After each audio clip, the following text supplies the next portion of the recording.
T, 3 voitures à moins de 7000 € qui font rendre fou vos potes. La troisième va créer un vrai débat. Tu veux rouler dans une caisse qui ressemble à un bolide à 30 000 €, mais ton compte en banque est dans le rouge. T, reste bien jusqu'à la fin parce que la dernière caisse va faire tout exploser dans les commentaires. Lâche un gros like et abonne-toi. On attaque fort avec la Peugeot RCZ. Regarde-moi ce toit avec ce double bossage iconique. De loin, tout le monde pense que tu débarques dans une Audi TT ultra récente, mais en occasion, elle se négocie sous la barre des 7000 €. L'intérieur est super classe, le châssis est hyper tranchant, et la tenue de route est un vrai rail. Mais parlons franchement du fameux moteur THP.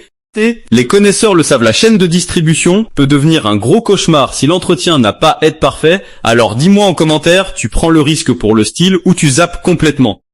En deuxième position, on part directement chez les Italiens avec l'Alfa Romeo Brera ou sa petite sœur la GT, dessinée par des légendes du design comme Pininfarina et Giugiaro. C'est littéralement une œuvre d'art sur 4 roues quand tu te gares le vendredi soir devant tout le monde.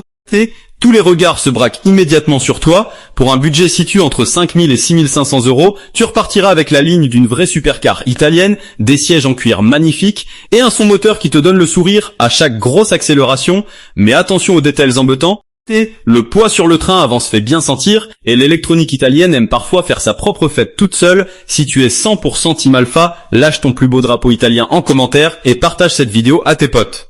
Et enfin la voiture qui va déclencher une guerre mondiale complète sous cette vidéo, la BMW série 3 coupe en génération E92 ou même E46.